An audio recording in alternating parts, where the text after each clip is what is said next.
Thanks for listening. Makes sense, right? It's simple, deductive pragmatism, but built on a foundation that relies on a woman's accurate self-evaluations.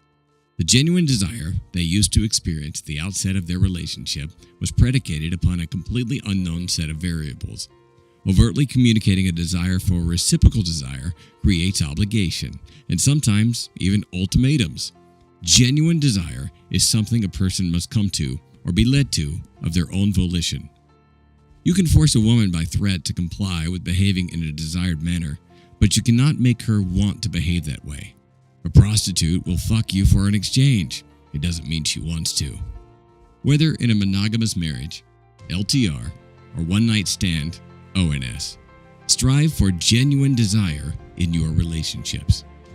Half of the battle is knowing you want to be with a woman who wants to please you, not one who feels obligated to.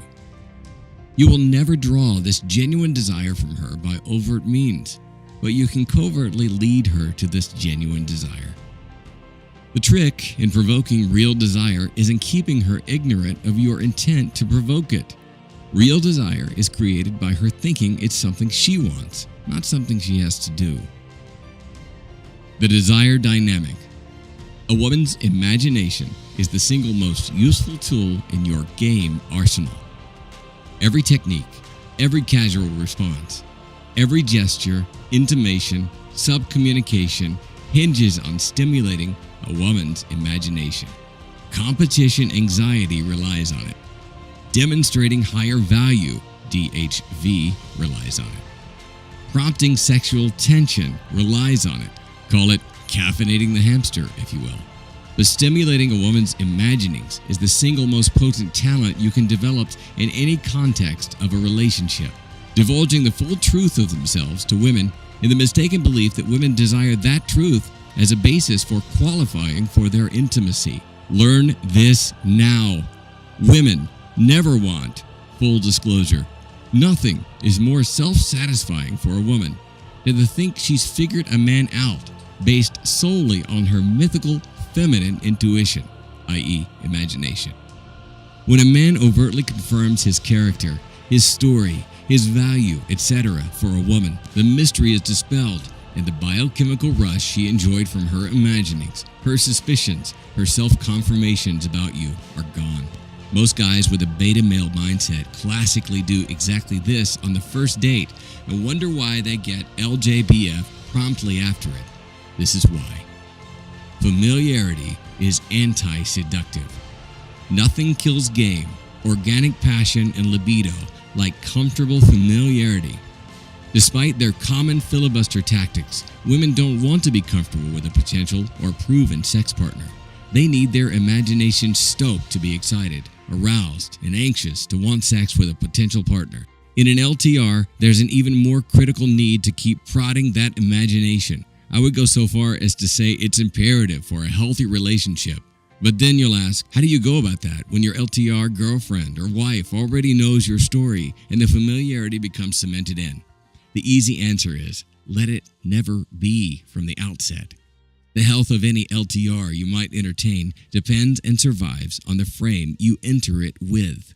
The foundations of a healthy LTR are laid while you are single and dating non-exclusively. I've yet to meet the guy who's told me he's getting more frequent, more intense sex after his LTR, marriage, live-in situation was established.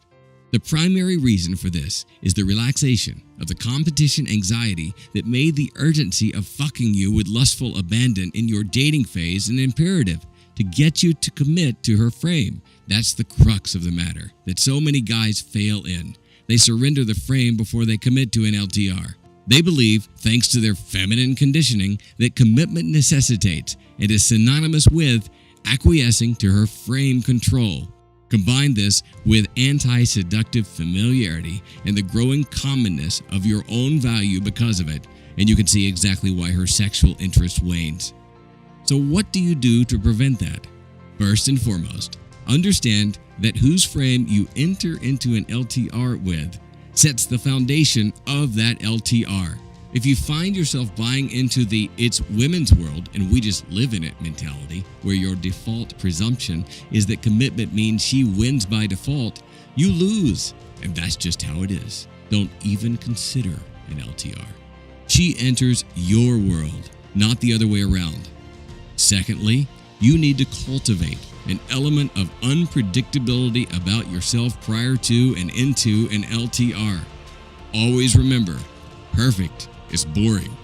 Women will cry a river about wanting Mr. Dependable and then go off and fuck Mr. Exciting.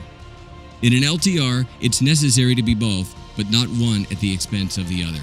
Too many married men are terrified to rock the excitement boat with their wives or LTRs because their sex lives hang in the balance of placating to her and her already preset frame. She must be reminded daily why you are fun, unpredictable, and exciting, not only to her, but other women as well. This requires covertly, tactfully, demonstrably implying that other women find you desirable. Women crave the chemical rush that comes from suspicion and indignation.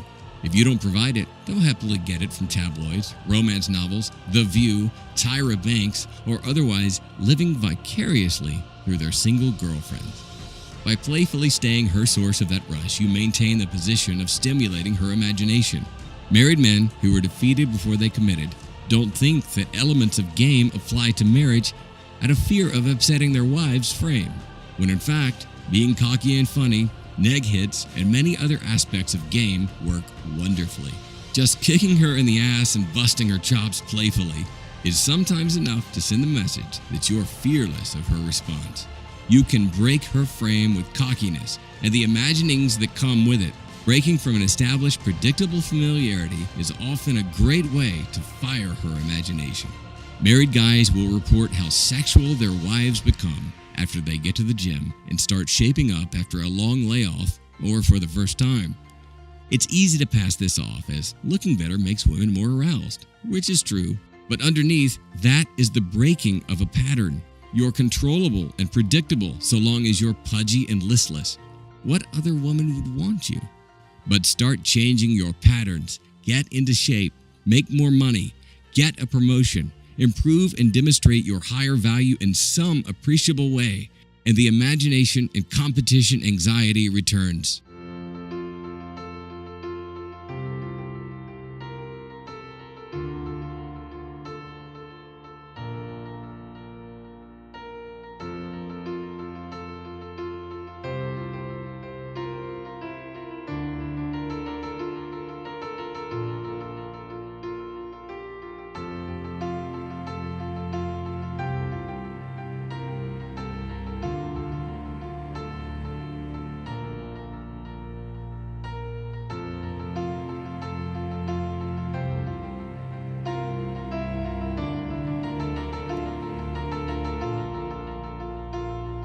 And this, of course, is met with either resistance or shame from her. What serves a man better is to make incremental changes in himself that she will perceive as attractive to other women. Women want to be with men who other women want to fuck, and other men want to be. This cuts both ways. The more empowered he becomes, the better physical shape he attains, the more professional achievements he gathers, the more social proof and status he accrues, the more valuable he makes himself, the more anxiety is produced. And this is the same old familiar competition anxiety a woman's hindbrain can't argue with. One of the first things I'll tell a man trapped in a her-frame relationship is to get to the gym. Train hard, look better. This has two effects.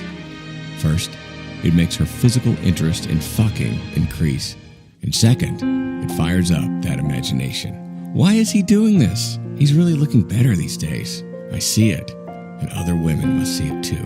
Maybe I need to start working out. Gosh, those girls at the gym, they look really good. She can't argue with a healthy desire to look better, feel better, and be concerned with your health. Getting in better shape is the easiest, most immediate change you can effect. You may have little influence in getting a promotion at work, but you can change your body habits now. Women, being the calculating gender, know all too well to hit the gym months prior to a breakup. She's not getting in shape for you. She's getting ready to hit the ground running with the next guy she'll be fucking. They know this. So you're manifesting the same behavior caffeinates the hamster since it hits home for them. Vagina is not authority. Do not accept that her sexuality is the authority of the relationship. The better you make yourself the authority you command, the more you abdicate to her, the less authority and respect you command. Women need to be told no. In fact, they want you to tell them no, especially in the light of the 800-pound gorilla in the room, her sexual agency. When a woman controls the long-term relationship frame with her vagina, it's always going to control and color your dealings with her. This is no way to go through life. It becomes this ever-present, unspoken understanding that she can ultimately play the pussy card and you'll comply.